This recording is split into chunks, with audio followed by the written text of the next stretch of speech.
Assalamu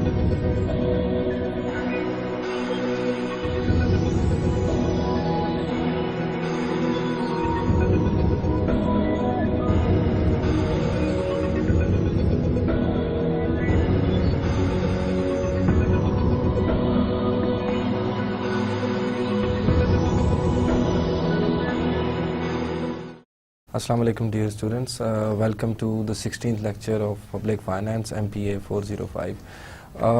During the last lecture we had a discussion on a very interesting topic. No doubt it's debated on many grounds, but we had started basically a discussion on poverty and why there is a need for the government to eradicate poverty and take initiative in a country or in a community.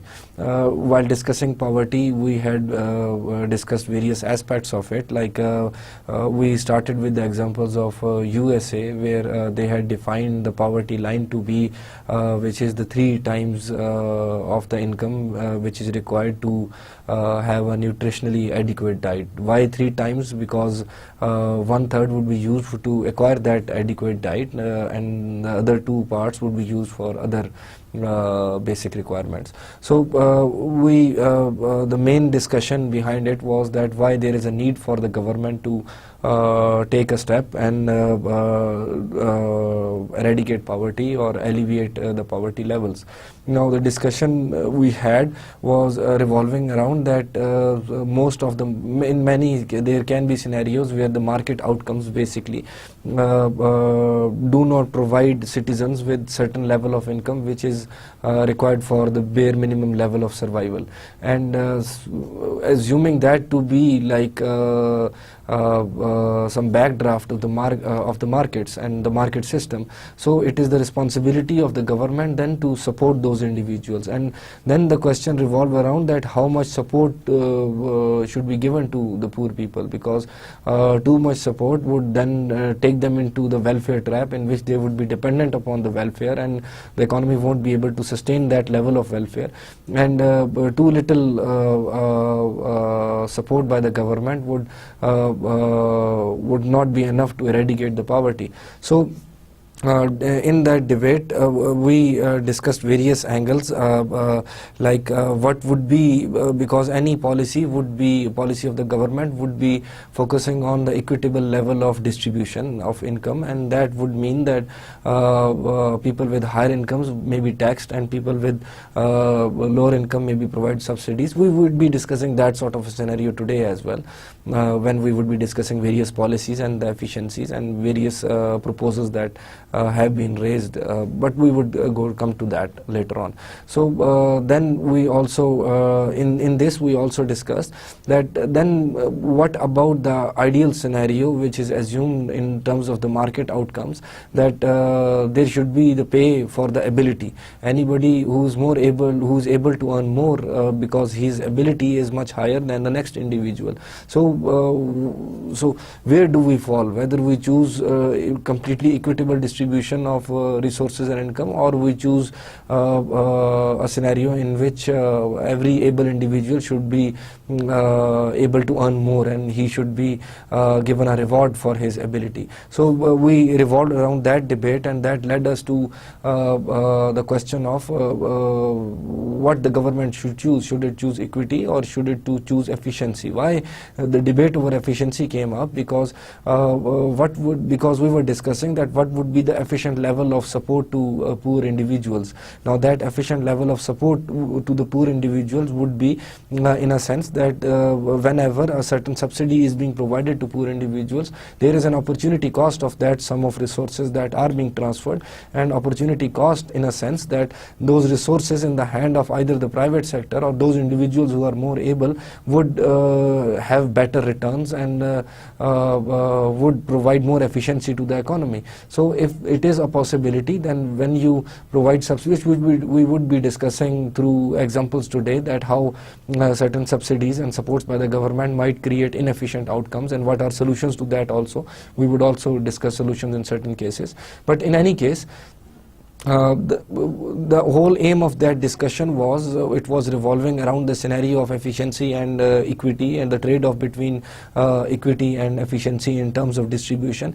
And we gave an example of a scenario in which if we subsidize those individuals and opportunity cost of those funds are very high, and then we would be losing efficiency. Losing efficiency across the board would mean that in the next period, for example the period T, we have compromised the efficiency and provided the subsidy. And then in period T plus 1, in the next year maybe, because efficiency has dropped down, so there would be lesser returns from those sectors of the economy whose efficiency we have compromised, and that would again result into a lesser amount of funds available to provide subsidies. So there is a trade-off between them, and in other words, if a total sort of a pie is sliced in different ways, then one should be, or the government or policymakers should be careful that that should not reduce the size of the pie as such.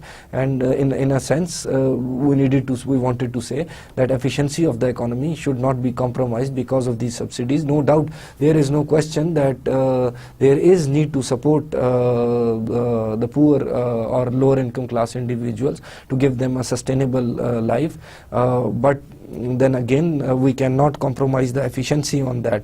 And then the second thing is the proponents of equity might say also in this scenario that if we are looking for efficiency of the economy, why efficiency? Because efficiency would give more returns and more jobs, but then we also need to see that the poor people who are poor, they might be disabled, or they might be elderly, or they might be children, and they do not need those jobs. So why we are saving efficiency out of equity? Because efficiency would be giving jobs and more job creation and more growth, but that growth and job creation is not required to eradicate poverty, because most of the people, assuming that most of the people are poor or disabled, and it is not their willingness to work, but they cannot work at all. So there is, again, as I said, that there is debate over that matter also.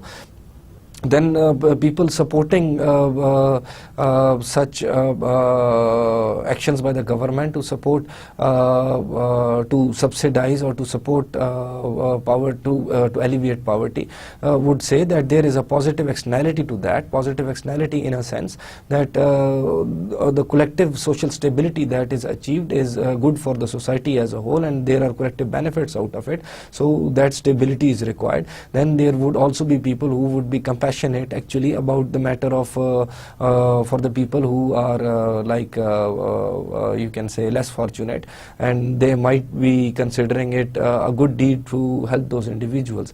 And the third case would be because poverty might lead into social unrest in the future, and that sort of social unrest or revolutions or crimes might even, for example, distort the stability in the economy. So they would also be supporters of such sort of activities by the government.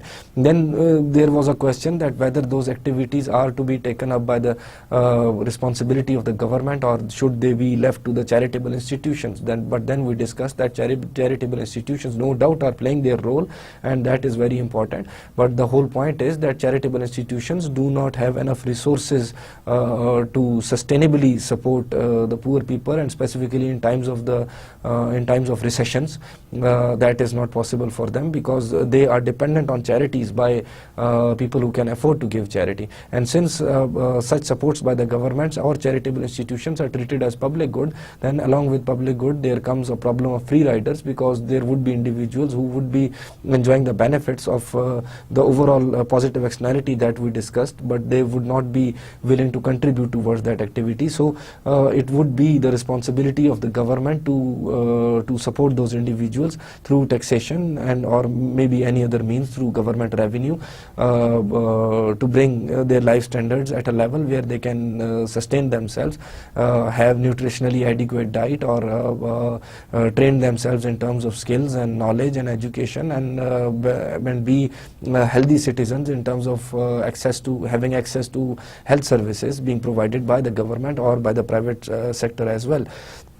Then again we came back to the scenario of USA, where there are sort of two tests, like status tests and means tests, and everybody who is being treated as being eligible or being listed in any program in the USA would be have to go through those tests and would need to qualify those tests. Status tests would be categorizing them in terms of for example, either disabled or old, or children who are not who are not in the age, who are not old enough to take part in the labor force, and maybe single mothers, and all those categories. And then the means test would be that they would be considering their earnings and like income, and also the total wealth that they have in terms of assets, and see that if they have means to sustain themselves through the combination of wealth and income.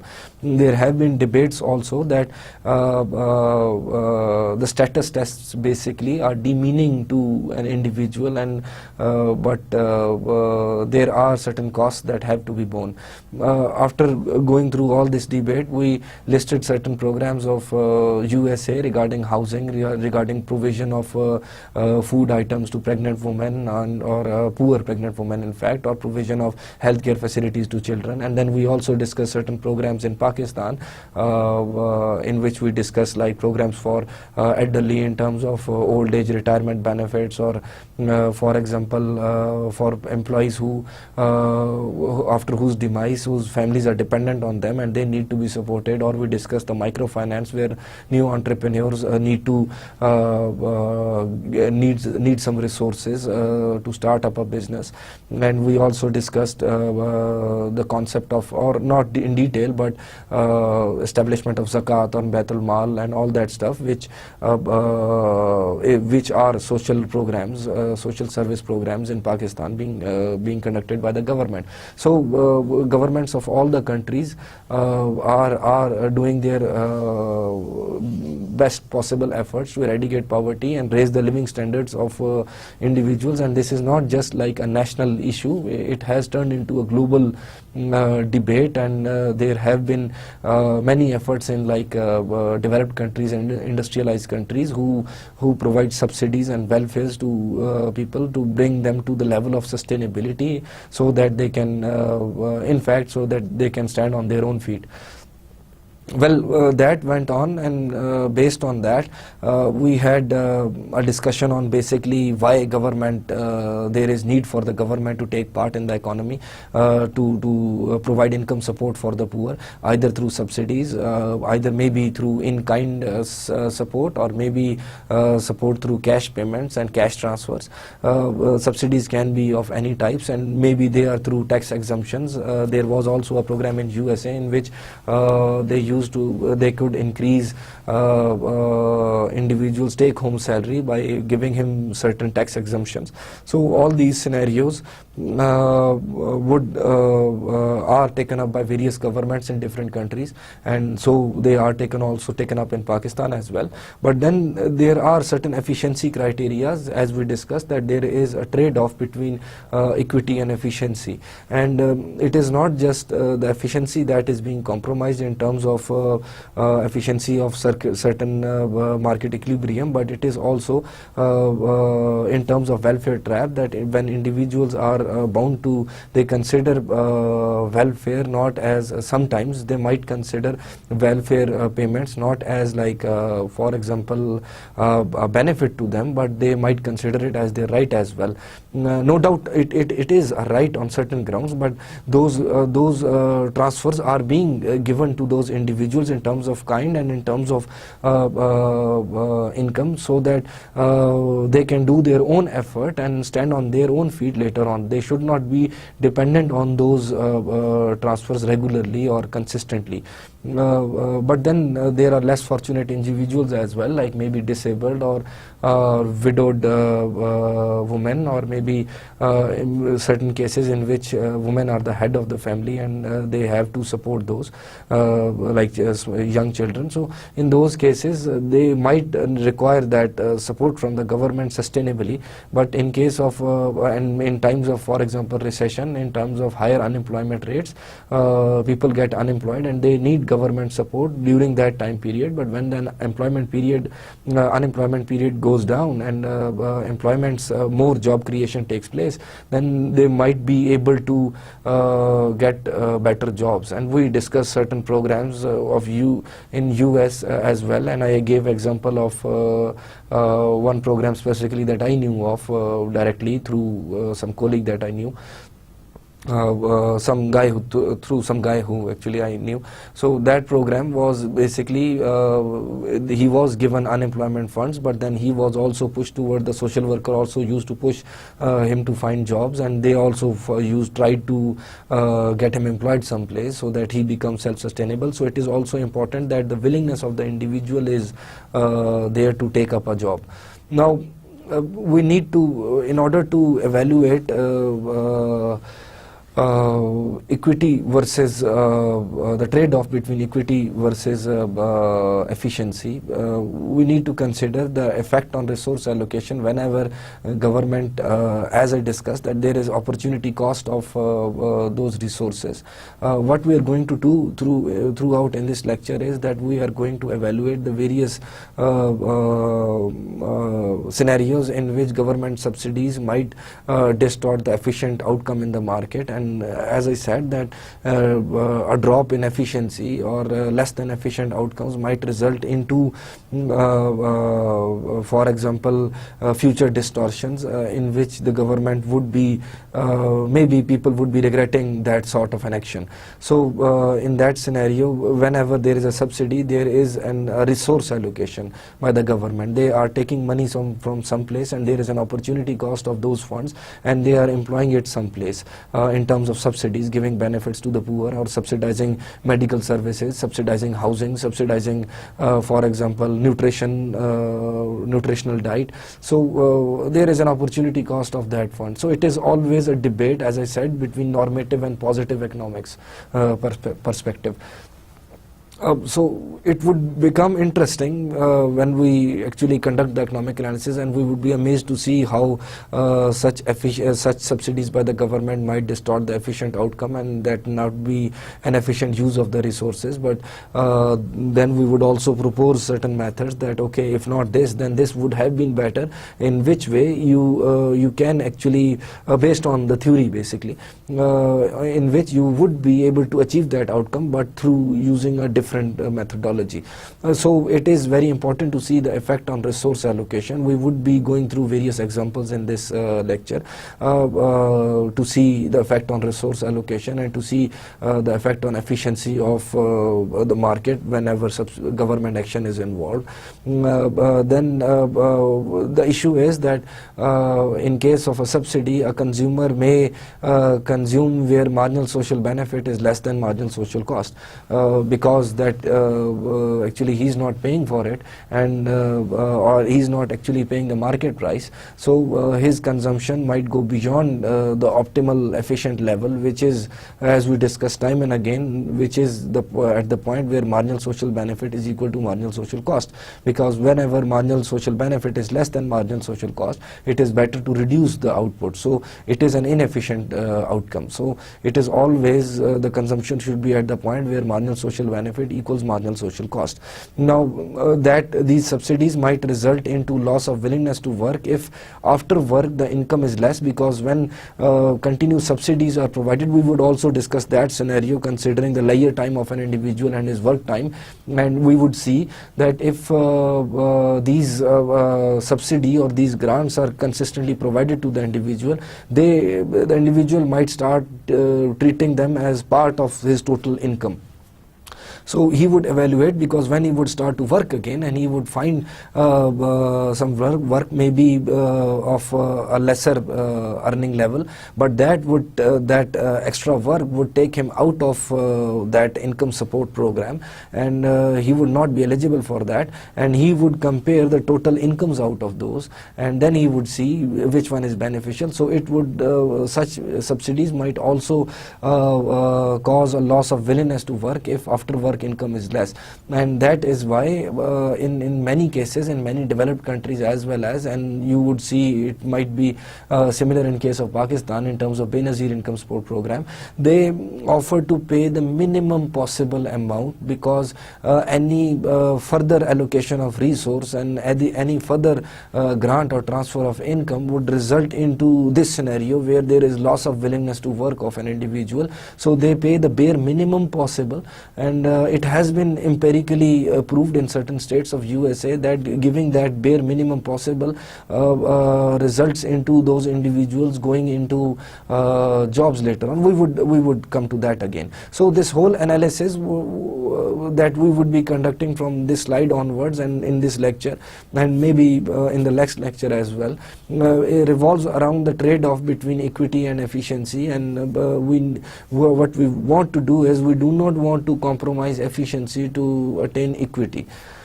So let us consider the first scenario, in which we consider a price distorting subsidy. Subsidy is for example, a certain amount of payment which is given to individuals, eligible individuals who are basically usually in lower income brackets. And what the purpose of that is, that when they purchase or use that product, they do not need, they may not pay the market price actually, and that the complete market price is subsidized by the government, and they need to pay less. In price distorting subsidies lower the price of the particular good relative to others for eligible individuals. For example, if I am subsidized, for example, in purchase of 1 kg of wheat, or maybe 1 kg of flour, and you are not, you might pay the full price, and I might be paying like maybe 80% of the price, or 70% of the price. It depends on how much subsidy I get from the government for that. So these subsidies distorts the prices, the market prices on which the product is available for certain group of individuals, and we need to see that if that sort of subsidy affects the market outcomes as well, and we would go through that process. So we would be considering first as an example of a housing subsidy. Now, what would be a housing subsidy? That is hiring an apartment at below the market rent. Now, where would the difference come from? The difference would come from by the government. For example, if an apartment is like $400 and certain group of individuals cannot afford that, and they are eligible for a housing subsidy program by the government, then they might be paying only $200, but the rest of the amount, if they are 50% subsidized, then they would be only paying half of the market rent, like $200, and the rest of the $200 would be borne by the government. So that would be exactly a price distorting subsidy, because it has given a different price to me rather than the market price. And how that would affect the efficiency and how would that affect my behavior, we would see that in coming slides. And there can be also be subsidized mortgage loans, in which case individuals with lesser level of income might be subsidized by the government so that they can have their own accommodation. Those are just like simple mortgage loans, but they are at a lesser rate of interest, and the installments and the down payments are lesser as compared to the regular mortgage loans. Now this is we would be looking at a graphical analysis of a price distorting subsidy and how an individual would behave. We would be using the indifference curve analysis. I hope you remember by now what is an indifference curve. An indifference curve is basically a curve on which there are various combinations of market baskets about which and all those combinations give a same level of utility to the individual. Since it gives the same level of utility to the individual, so the individual is indifferent about them. That's why their name is indifference curves. So all those goods on all those combination of those goods on basically what is done is like it is made on a 2 dimensions. On x-axis there is good A, on y-axis there is good B.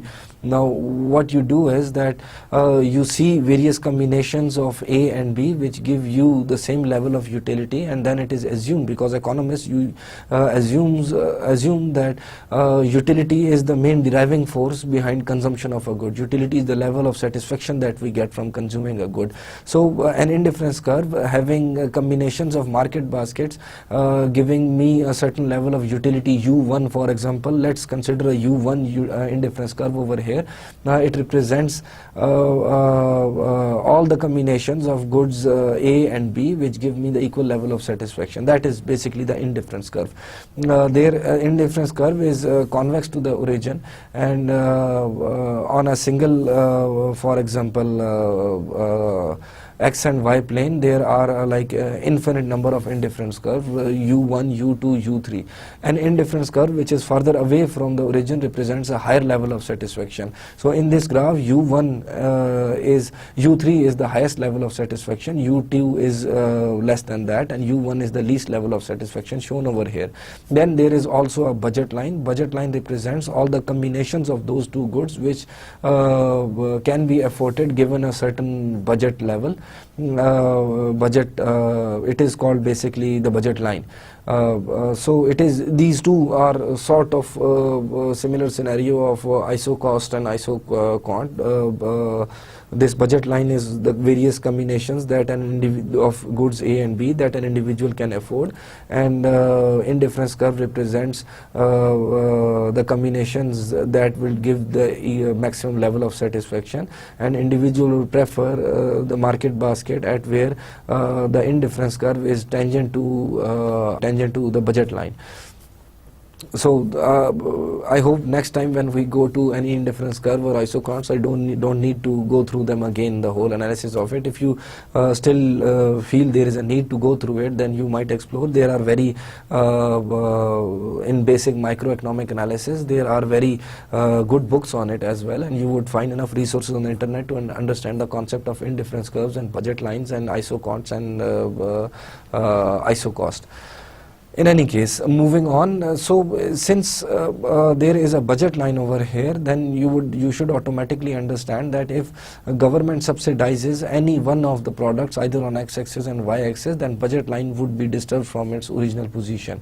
Now let us consider on x-axis there are housing services that an individual would need to acquire per month, and on the y-axis there is expenditure on all the other goods. So we have basically made two market basket, we have identified two items to be placed on x and y axis. One item is the housing services, because we are going to discuss the price distorting subsidy in housing, which I mentioned in the last slide, which I have already mentioned. So on x-axis there is housing, and on y-axis there are all the other goods that an individual needs to purchase, food items and clothing and medical services, and everything else is on y-axis. And the government is only subsidizing the housing requirements or housing services that are required by the individual per month. So we are clear about the x and y axis now. So initially just consider the indifference curve, that first consider the budget line starting from I and A, I which is represented by I and A, and the indifference curve of U1, a certain utility level, and the equilibrium point, which is the point of tangency between U1 and that budget line, is the point where the individual is originally right now, before any subsidy is over there. So we are considering the initial scenario before the grant of subsidy by the government, and we are considering that an individual, any individual, for example me, I am at my equilibrium point is E1, and U1 represents the level of satisfaction that I am getting, and IA represents the budget line which is representing various combinations of housing and all the other goods I can afford, considering the income I have. So E1 represents the point of equilibrium, and H1 represents the housing that I would acquire considering that level of satisfaction and the least cost point of attaining that level of satisfaction. So that's why it is the point of tangency that is very important. It is always the point of equilibrium, because it is the least cost or least budget solution to getting to that utility level U1 which I am on. I can get for example the same utility level at higher cost, or I can't get the same utility level at a lesser cost. And with this budget line at presently over here, I cannot afford any utility curves, indifference curves above that. So I cannot afford U2 and U3 right now. They are not visible to me. I can only afford combinations on U1 based on my budget line, which is I and A. Now based on the point of tangency, I am currently consuming H1 and N1 as all the other goods and the housing that I can acquire. Now what would happen over here is, what if the government can subsidize to the housing for poor people, and I am one of the poor people in this scenario over here. God forbid. I have been blessed a lot. The point is that U1 is, for example, the current level of utility indifference curve, and E1 is the equilibrium point, and H1 and N1 represents the current level of the combination of housing services and all the other goods that I'm using or that individual is using. I should come back to that individual again. So now the government subsidy would distort the point, and when they are subsidizing the housing, now with the same budget that I have plus the government subsidy, I can afford more units of housing. So what would happen? I hope you have taken certain courses on microeconomics before that, or you have a basic understanding of microeconomics. Now the budget line would pivot on y-axis, because that the prices of all the other goods are not changing. We are considering them constant right now. And on the x-axis, now I can afford, or that individual can afford more of the housing. So since the budget line is representing his affordability, so that budget line would pivot on y-axis and shift along the x-axis towards increase, showing the increase going outside away from the origin. So the new budget line would be for I and B. Now that is the new budget line representing that the government has started to subsidize the housing, and now the individual can afford more housing services rather than before. That is about the affordability. So by subsidizing maybe 50% or 20 or 30 or 40%, because we are not having numbers over here, so we don't care about numbers right now, but that subsidy has caused an individual's approach towards housing facility increased in real terms. He can acquire more housing services. Now that represents a shift of budget line. The first budget line was I and A, and the second budget line is I and B, and that is representing that he can afford more housing facilities right now. So what would happen? The individual would move on to a new utility curve, which is U2. Indifference curve, which is U2, and the point of tangency on U2 is with that new budget line IB is represented by E2 over here, and that is the new point of equilibrium. And in that case, the individual would be getting housing services up to H3, and he would be using, for example, N2 as the spending on all the other goods. So in this scenario, when the budget line has shifted outwards on the x-axis, representing that he can afford more housing services in per month because of the government subsidy, so he has moved on to the utility curve above from U1 to U2, which is a higher utility curve, and the new equilibrium point is E2, and on that E2 the individual would be using H3 as H3 as the new, for example, more housing, representing more number of housing services, and N2 as N2 as the number of you can say spending on all the other goods. Now what is happening over here is that individual has increased his housing requirement of his housing services from H1 to H3. He is on a higher utility level, no doubt. He is at equilibrium point E2 right now, consuming H3 of the housing services and N2 of all the other goods.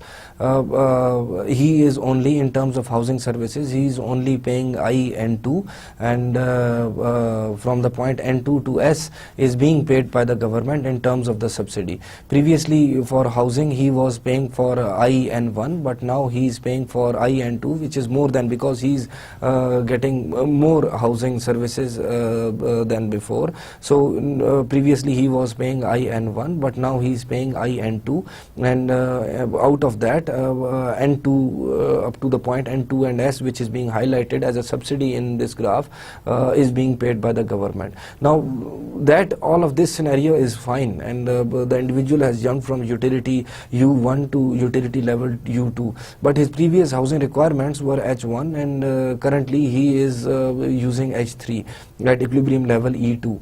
Now what could be a better option than this one? Because the government is paying a subsidy of N2S, and it seems that an individual might be better off if there is nothing wrong with this scenario over here, except that he is consuming more of the good than his own requirement, which is like above his marginal social benefit, marginal private benefit. So that is what we were discussing before, that such kind of subsidies might force an individual to consume more of the good, and it might push an individual to consuming at the point where marginal benefit is less than marginal cost. So over here it is some sort of this scenario is taking place, because now we would consider another aspect of in the third, when we were discussing the third equilibrium point, we would be discussing that what if this subsidy that is being given by the government, which is highlighted by the area N2 to S or SN2, now this is the subsidy given by the government. What if the government could give this money in terms of cash to that individual? What would happen then? Now what would happen then is, now in this scenario the individual has reduced his consumption of all the other goods, he has increased his consumption of housing to a greater extent, and then you can see over here that he is consuming more of housing rather than he is consuming less of all the other goods just to acquire more housing, because the government has subsidized it. So and he is paying more for that also. So now there is a debate over here. What if the government could give that subsidy in terms of cash to that individual directly, rather than making it a housing subsidy? Then in that case the individual's budget line would completely shift outwards, because he can spend that money for consumption of other goods, and he can spend that money for consumption of housing services also. So that is represented by the new budget line, which has shifted parallel to the initial budget line. The initial budget line was I and A, and the new budget line is represented by L and L prime or L slash.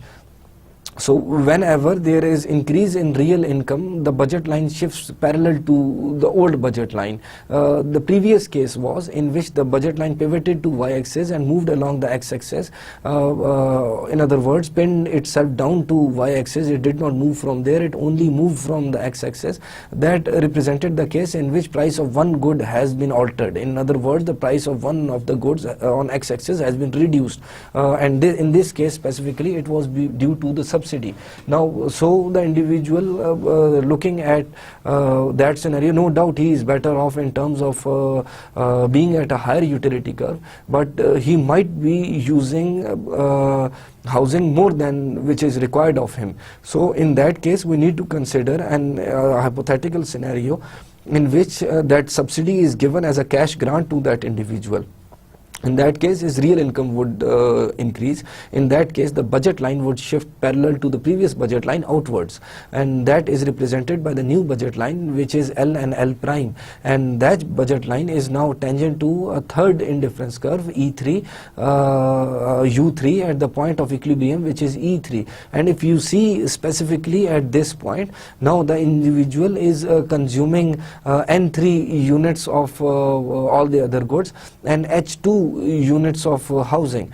If you see, the difference over here is that individual is still increasing his housing requirements, and he is still using some of those funds for using more housing services, but he is not doing it in an extent to in which he would have to reduce his consumption of other goods. If we just compare the 2 points E1 and E3, now at E1 he was consuming N1 of all the other goods and H1 of housing services. At point E3 he is consuming N3 of of all the other goods which is greater than N1, and also H2 of housing services which is greater than H1. I hope you see my point over here.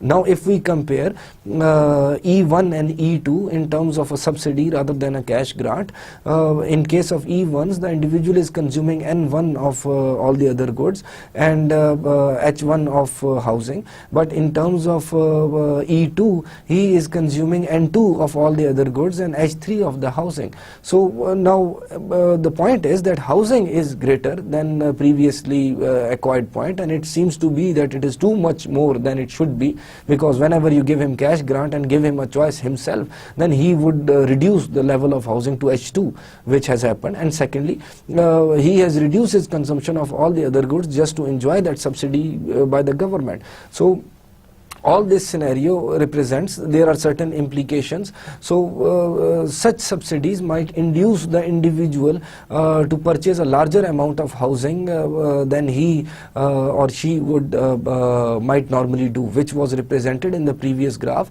that as soon as you convert that subsidy into a cash grant, he would reduce that housing. He would no doubt be more better off even than the subsidy case. He was at U1. In the subsidy case, he was at U2, which was an higher difference curve at a higher utility level, and in after giving them cash grant, he was even above that. He was at U3, which is even higher than U1 and U2, and in that scenario he actually reduced his housing requirement, and which was less than when it was subsidized. So this shows that when there are subsidies, an individual it might induce certain people to consume more of that good than they would normally do. And the normal scenario came up when he was given that subsidy exactly N2S, the amount of the subsidy, as a cash grant. Now higher level of utility in presence of cash grant equal to the subsidy, we are not paying them extra, we are only paying them the amount which is being used as a subsidy just in forms of a cash grant. So now this amount that they have is again sort of a subsidy, but it is a cash grant right now, and that cash grant can be used for purchase of housing. If he desires that he needs more housing, he would use that money for housing, and if he desires that he needs more consumption goods, all these other goods like medical or education or clothing or food items, so that money would be used for that also. So he is much better off when he is given a cash grant rather than when through a price distorting subsidy that has only reduced the level of you can say reduce the level of rents for him. Then spending on other goods can also be increased, as I already mentioned. There is a deadweight loss. Deadweight loss is basically deadweight loss is a scenario. It is I can explain that very simply over here. We would have a few graphs coming of deadweight loss. Again, deadweight loss is actually a loss to the society. When there are efficient utilizations of certain resources, then those resources, the benefits of those utilization of resources are either accruing to, for example, maybe the producers or to the consumers or to the government. And when the benefits of that activity or those resources are not availed by anyone, then that is a deadweight loss to the society. And in this case, the difference between E2 and E3 was a deadweight loss, because you can see that at E2 he was fine, but he did not knew E3 until he had the cash grant. So if you had given him that cash grant, or the government had given him that cash grant, then he would have been much better off than the point E2. So this basically summarizes the whole scenario, that deadweight loss is the loss of efficiency or the loss of the utility between E2 and E3, and he would have been much better off at E3, and he would have been utilizing that cash grant in a best possible manner.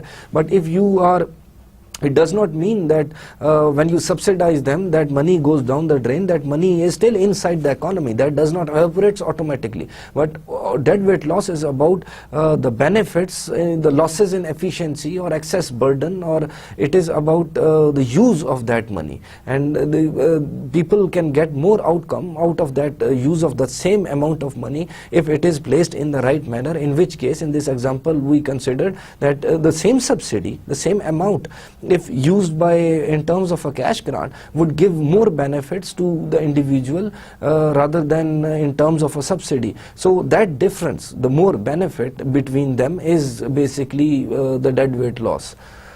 So moving on, we also would like to see price distorting subsidies and effects on the markets. Now in this case, we are taking that example onwards, example of the housing market. Now we consider that it operates on a constant cost. We do not want to change everything, because that is the issue with when we are doing economic analysis. We need to hold certain things constant, and we need to see the effect of the variables that we want to change. That is basically the difference between social sciences and natural sciences. They can actually hold things constant. They can create vacuums. They can create, for example, vacuum environments, frictionless environments, but we cannot do that. We can only assume things to be constant, and then we can see the effects of the variables that we want to change. So we are considering right now that the housing market operates on a constant cost. Whenever there are more requirements of housing, the cost does not increase for now. And long run supply curve is perfectly elastic, and government agrees to pay half the rent. These are the three scenarios based on which we are going to discuss the effect of housing subsidy on the market as such. First, we were discussing the effects of that price distorting subsidy on the behavior of one individual, and how there is a deadweight loss in terms of benefits out of the same subsidy, the difference between the cash grant and the subsidy. Now we are going to see the effect of those subsidies on the markets as such. So here there is a graph again. We are at first assuming that there are the market price is $400. Let me explain the graph first.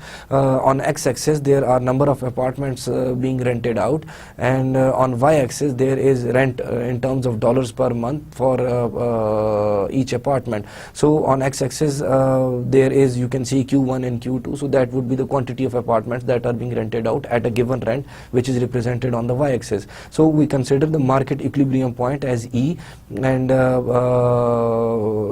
we are considering that the market price is $400 per apartment, and $400 for the given demand curve, which is a marginal social benefit curve, which is sloping downwards. Of course the demand curve would slope downwards, because at higher cost less people would be able to afford that thing. And since we consider the constant costs, so there is a straight line which is representing marginal social cost. Just consider the top straight line right now, which is originating from the point 400, that is before any subsidy is over there, and it starts from point B onwards at when the price in the market determined by the market of those apartments is $400, and that straight line is the supply curve basically. This straight line represents the perfectly elastic supply curve. There is no shortage in the housing market at a given cost scenario. As many people who are willing to pay that price would be able to acquire that housing. There is no shortage of housing. That's why it is perfectly elastic. So that supply curve represents a straight line supply curve, perfectly elastic supply curve. This you can consider it a perfect competition also. Then the demand curve is intersecting without any subsidies by the government. The demand curve is intersecting at point E, and the quantity demanded is represented by Q1 in the graph that you are seeing on the screen, without any subsidies. So in this case there is a consumer surplus also. We understood the concept of consumer surplus before. There are above that point E to the top of the y-axis, that area, that triangle represented by BE and not marked on the top, is basically the consumer surplus to all those individuals who could have paid more but didn't have to. They only paid $400. Now let us assume another scenario in which there is an intervention by the government and they decide to subsidize, and we discussed in the last slide that subsidy should be round about equal to 50% of the current rate. So now people would be able to afford those apartments at $200. Now the difference of 400 minus 200, which is again $200, would be borne by the government, and that would be the amount of the subsidy. So now consider this, then because of that $200, the quantity would increase to point Q2, and there would be a new supply curve, because all those people who could not afford previously at $400 are now, there are certain people who are being subsidized for that. So those people would be demanding apartments, and at a lower price, more apartments. So since demand is perfectly elastic, more apartments are available. So the price for them is subsidized, and that is $200. So they would be demanding Q2 as the quantity. So there are basically few representations. There is an excess burden which we would be discussing in coming slides. So I hope you understand the scenario that at $400 the quantity was Q1 and without any subsidy, but when the government subsidizes it by 50%, that the price comes down to $200, and at $200 now more people demand it, and so at this point the supply curve intersects the marginal social benefit curve at the point which is represented by E prime, the equilibrium for all those people who are being subsidized, and the quantity is Q2 right now. So don't worry, we would be discussing all these highlighted points one by one. I decided to take you through this slide step by step. We would come back to this slide again and again. Don't worry about it. You would see it so many number of times that you would be worried that why this slide is the only thing that we're going to see today. So there is a definition of dead weight loss. We saw an area of excess burden over here. We would be discussing that also. Dead weight loss, sometimes called excess burden, is the measure of dollar value of the distortion that exceeds the amount transferred to the recipient. The debate is about the amount transferred and the benefit derived out of it, and does that loss to the society is greater than the amount transferred, or is it less than that? We would discuss that again. Now, implications of this is that it induces low-income people to increase their consumption. There is increased demand, of course. More resources are allocated for building more houses, but value exceeds the benefit. We clearly saw that at first point of equilibrium. Marginal social benefit was equal to marginal social cost. Demand curve intersected at equilibrium point E, and the quantity demanded was Q1 and the rent was 400. So when we move beyond that point, then marginal social benefit is less than marginal social cost. So but still, because the government is subsidizing and there is demand for housing, so more resources by the economy is employed in construction of those houses, and then the main debate is that whether that construction is greater than the marginal social benefit that is being derived out of it. So of course the value exceeds the benefit. Now what we need to discuss over here, that it is very important to compare the benefits that are accruing to low income people to whom we are subsidizing the whole process, subsidizing the housing rents, or the cost accruing to taxpayers. So which one is greater in this scenario? So let us discuss all those boxes and triangles on that graph. Now, what is the cost of subsidy to the taxpayers? Actually, the $200 multiplied by the increase in number of apartments represented by $200 multiplied by the increase in number of apartments after subsidy area, which is area B, A, E prime, C. Now B, A, E prime, C would be the area which represents this whole rectangle, which is actually the $200 being subsidized and increase in the number of apartments. Before the subsidy, the initial quantity was Q1, but after the subsidy, that quantity has increased, and this is the complete rectangle, which is B, A, E prime and C. So that is representing the cost that is being borne by the taxpayers.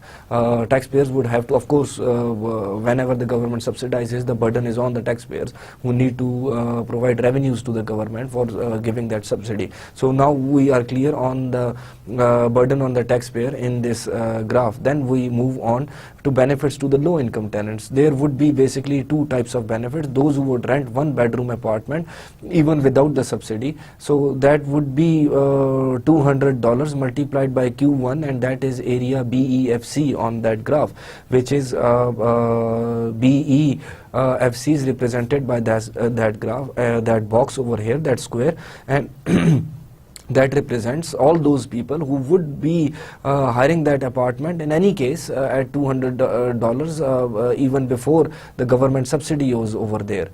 $200 multiplied by that area for those people who rent out one bedroom apartment even without the subsidy. So they move into subsidized apartments after it is being subsidized by the governments. They would be hiring maybe at $400 before. Now they are hiring at $200, renting at $200. Then those who benefit from the rent after the subsidy. Now next part of the group of the people would be those who would be hiring, who would be getting those apartments after the government has subsidized it, and that is basically 200 multiplied by whatever the marginal benefit they give to that sized apartment. So that would be very intrinsic sort of judgment, but still that is clearly represented by the area E prime and F. That triangle which is represented after the subsidy, so that triangle represents all those people who would be getting the apartments after the subsidy. So we categorized those people who are getting subsidies into two groups. The first group is all those people, I would like to narrate that again. First people would be those who would be hiring the apartment at $400 before, but now when since it was difficult for them to afford it and they fall in that category of people and they get listed in that program, they are eligible for that program, and once the government subsidizes it, they take it as an opportunity and hire those apartments, and those people are represented by the square which is B, C, E and F. And then all those people who could not afford that sized apartment before, assuming that it is a single unanimous sized apartment. So if they could not afford that apartment before, but now they can afford that apartment, and that those people are represented by the triangle E, F and E prime. So you see the total social, you can say the total benefit accruing to these people who are being subsidized is the sum of these two. That would be the complete area of B, E, E prime and C. Now this is the area which is benefits, which are the benefits accruing to those people who are being subsidized. It is the sum of that square and that triangle, but the cost in a sense would be borne by the taxpayers, and that is the complete rectangle which includes the excess burden, and that is area B, A, E prime and C. That is the whole cost of the subsidy, because the quantity demanded is Q2 and that quantity goes up to the point A, and so that area is included in the burden on the taxpayers. So the cost is greater than the benefit, and that is why there is excess burden on them. That's why there is an excess burden representing an inefficiency in the market, because taxpayers, the value of the money that taxpayers are paying in terms of the cost and the benefit that is being acquired of that sum of money is much less as compared to the total amount of sum of resources being deputed or allocated to that area. It seems like we are out of time right now. Maybe I talk a lot, so I often lose track of time. But I guess before moving on to next example and leaving it somewhere in between, it would be much useful if we can summarize this lecture, and we would keep on discussing certain examples. What we have discussed today has been very important and had a major implication if you could grasp the concept.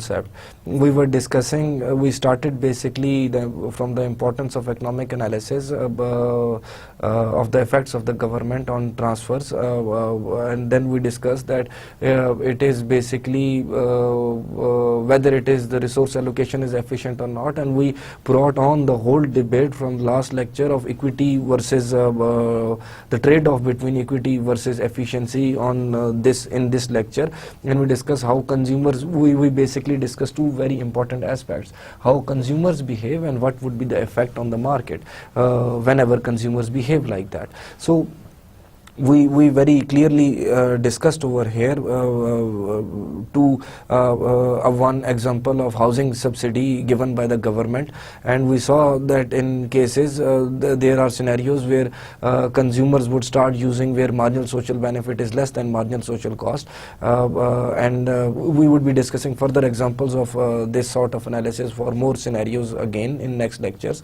But the first one was the price distorting subsidies, and price distorting subsidies are those which like change the market price for certain individuals. And in this case we first consider the example of a housing subsidy which governments might give to lower income class people so they can acquire houses in certain areas on subsidized rates, for example, and less than the market decided rates. For example, we considered a specific example in this case and for example there are the rent decided by the market is $400, and government might subsidize it by 50%, and they would be hiring it for $200. In such a subsidy scenario, how would individuals behave, and what would be the effect of that subsidy, and what can be a better solution to give a similar, to allocate same resources but get a better result out of it. And this is what we discussed exactly in this graph. This graph is showing an indifference curves and budget lines showing that how individuals would behave whenever they are given government subsidies for housing. On x-axis there are like housing services that are used by for example an individual, and on y-axis there were expenditure on all the other goods. And the first initial line was I and A, that was the budget line, and indifference curve tangent to that line was U1, and he was using H1 and N1 of housing services and all the other goods respectively. What we saw over here that when government subsidizes housing requirements, what people would do is they would get more than what they would do normally, and that is what we meant by when we said that people would get the quantity where marginal social benefit is less than marginal social cost, and we translated that later on to the total market outcome. But over here we were focusing on individuals' benefit. So what happened over here is that he jumped from equilibrium point E1 to equilibrium point E2, which is now a new budget line and a new indifference curve with a level of U2, and that indifference curve was created by government subsidy, and that was represented over here in this graph by I and B. And that indifference curve and budget line actually were created by the government subsidy, and that was I and B. So in this case U2 was the new utility level, which was no doubt higher than U1, but if you see the sheer contrast between E2 and E3, where we assume that that amount of subsidy might be given as a cash grant. Now when that amount of subsidy is given by the government as a cash grant, the individual can use it for housing as well as for consuming other goods. So he jumps to the equilibrium point E3 and the utility level of U3, and he is much better off than he was before in terms of in the times of subsidy or in the times of no subsidy.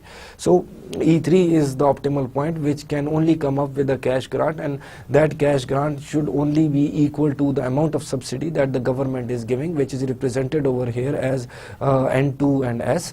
And after moving to point, when we see all those E1, E2 and E3 and various consumptions that the individual is doing over here, we are amazed by the fact that at E1 he was consuming H1 and N1, but at E2 he suddenly jumped to a higher quantity of housing requirements, housing services, and he decreased the use of all the other goods just to be a part of that subsidized housing program of the government. He reduced his consumption of all the other goods, and he increased his consumption of housing. But as soon as that amount of the subsidy is given as a cash grant, the individual jumps to E3, he reduces his housing to the level of H2, and increased his consumption of all the other goods to N3. Now N3 and H2 are much better off than the points of E1, where he was not subsidized at all. So cash grant would be a much better alternative rather than subsidies on price distorting subsidies. So the implications that we discuss is that such price distorting subsidies induces individuals to consume more than what they would normally do, and then if those price distorting subsidies, the amount exactly equal to those price distorting subsidies is given to the individual in terms of cash transfers, he would be utilizing them in a more preferred manner, and he would, rather being forced on a different indifference curve of a higher utility level, he would choose indifference curve of even higher utility level, like U3 over here in this example. So his spending on other goods can be increased as well, and plus there is no deadweight loss. The deadweight loss would be the use of those resources, but lesser benefit than the resources themselves, because those resources actually have an opportunity cost. Then we also carried on this example of price distorting subsidy to how it would affect the market, and rather than going through all those slides again and again, this time I would summarize all those points on one slide. So since this is a summary as such, initially we were considering that there was a downward sloping demand curve, and that demand curve intersected the supply curve at point E, and there is no government subsidy at all, and the price decided is $400, and that is the point where marginal social benefit is equal to marginal social cost, and the quantity defined at that point was Q1. So now when the government decides to subsidize, before this we had certain assumptions on this. The assumptions were that the supply curve is perfectly elastic, that it is parallel to x-axis and a straight line, and the cost is constant. There are no increasing costs because of more housing requirements. So what would happen when government would subsidize it? The subsidizing, let's assume in this scenario, what we assumed is that government subsidized it by 50%. So the price came down to $200. When price came down to $200, more people would demand those apartments, the housing requirements. So because the price is lower now. Now the new equilibrium point defined was E prime over here, or E slash. Now in order to evaluate this scenario, we need to consider that what is basically the cost accruing to the taxpayers who are financing that subsidy, and the benefits being gained by those individuals who are enjoying that facility in terms of subsidy by the government. So we considered that the taxpayer would have to finance the whole amount, which is from B, A, E prime to C, and that whole amount is basically $200 of the subsidy multiplied by the quantity Q2. So they are financing, the taxpayers are financing all that amount which is being subsidized to those individuals. Then what are the benefits accruing to all those people who are enjoying that subsidy? Now the point is that those people can be categorized into two halves. First half is like being represented by a square over here, which is B, C, E and F, and that square represents all those individuals who could afford the price of $400 and Q1, but since they got listed in that program and they were entitled to it, so they took that opportunity, and B, C, E, F represents the benefits accruing to those people, and that would be a benefit of $200 multiplied by the quantity they are using. Then the second number of second group of individuals who started to hire those apartments after their rates were subsidized for them. So those individuals' benefit to them would be represented by E, F and E prime, and that triangle represents only those individuals who are actually using that facility because the government has subsidized that facility, and in that case, in specifically this case, it would be be $200 of the subsidy multiplied by the marginal benefit, how much marginal benefit they allocate to those housing, or rather marginal benefit multiplied by the quantity that they are using, marginal benefit whichever they allocate to that sort of a facility.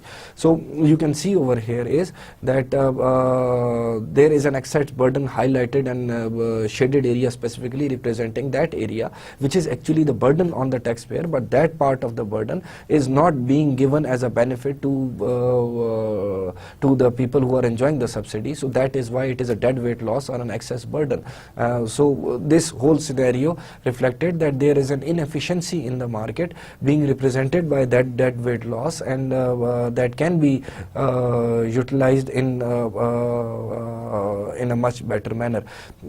These are again those 2 points where net benefit be the difference between marginal benefit assigned to housing and the $200, and then multiplied by the quantity that they are using. So basically the final implication is that the cost is greater than the benefit, and there is excess burden in the society. So that sort of subsidy has, the price distorting subsidy has caused an inefficiency in the economy, and based on that whole debate we had earlier, we discussed that such sort of inefficiency would result into lesser output by the economy later on, and that lesser level of output would automatically give us lesser level of resources to finance those individuals again. So rather than giving such sort of price distorting housing subsidies where behavior of individual is to use, might be to use more of the quantity than required, and pushing them on certain another utility level where we discuss the individual levels, it would be much better off to give them, they can be much better off if they are given a cash grant equal to that subsidy. Then they would be utilizing them in a much efficient manner and be at a higher utility curve, and that again would not affect the market as well, because if they can afford it, they would utilize that facility based on that cash grant, and if they cannot, they would consume less of the housing services rather than using the housing services which are deemed, which are defined by the government. So this would be a subsidy in kind, and subsidy in cash would be a better option than it's in this scenario. In the next lectures we would be discussing another 1 or 2 scenarios in which I hope I don't stay on one slide for too long in a few lectures, because when I start talking I guess I take too much of the time. So I would try to skip those. The main thing is that I have clarified all the concepts up till now of this analysis that we are conducting, and in the next few lectures we would be much more speedier. So hope to see you again. Take care, best of luck.